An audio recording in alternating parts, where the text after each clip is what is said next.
സംസ്ഥാനത്തെ മഴ മുന്നറിയിപ്പിൽ മാറ്റമുണ്ടായിരിക്കുന്നു. സംസ്ഥാനത്തെ 7 ജില്ലകളിൽ ഓറഞ്ച് അലർട്ട് പ്രഖ്യാപിച്ചിരിക്കുന്നു. ഇതിന്റെ കൂടുതൽ വിശദാംശങ്ങൾ നൽകാൻ തിരുവനന്തപുരത്ത് നിന്നും ഞങ്ങളുടെ പ്രതിനിധി സൂര്യഗായത്രി ചേരുന്നുണ്ട്. സൂര്യഗായത്രി, 7 ജില്ലകൾക്ക് ഓറഞ്ച് അലർട്ട് നൽകിയിരിക്കുന്നു. എന്തൊക്കെയാണ് മുന്നറിയിപ്പിൽ പറയുന്നത്?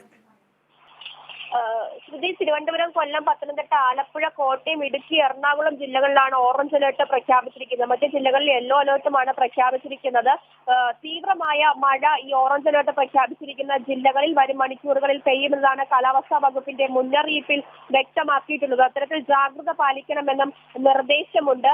ഈ മത്സ്യത്തൊഴിലാളികൾക്കുള്ള ജാഗ്രതാ നിർദ്ദേശം നിലനിൽക്കുകയാണ്. കേരള തീരത്തും ലക്ഷദ്വീപ് തീരത്തും നിന്ന് മത്സ്യത്തൊഴിലാളികൾ കടൽ തീരത്തേക്ക് പോകരുത്, മത്സ്യബന്ധനത്തിന് പോകരുത്. ഇനി ഒരു അറിയിപ്പ് ഉണ്ടാകുന്നത് വരെ തീരത്തേക്ക്, കടലിനുള്ളിലേക്ക് പോകരുത് എന്നതാണ് കാലാവസ്ഥാ വകുപ്പ് പുറപ്പെടുവിക്കുന്ന മറ്റൊരു നിർദ്ദേശം എന്ന് പറയുന്നത്. മറ്റൊരു പ്രധാനപ്പെട്ട കാര്യം, തീരദേശ മേഖലകളിലേക്കും അതുപോലെ തന്നെ മലയോര മേഖലകളിലേക്കുമുള്ള അനാവശ്യ യാത്രകൾ ഒഴിവാക്കണമെന്നും മുന്നറിയിപ്പിൽ വ്യക്തമാക്കുന്നുണ്ട്.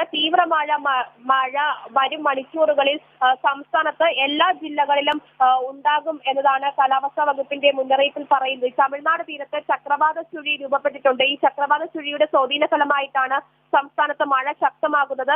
വരുന്ന 6 ദിവസവും ഇത്തരത്തിൽ തീവ്രമായിട്ടുള്ള മഴ തന്നെ സംസ്ഥാനത്ത് പെയ്യുമെന്നും മുന്നറിയിപ്പിൽ വ്യക്തമാക്കുന്നു. വ്യക്തമാണ്.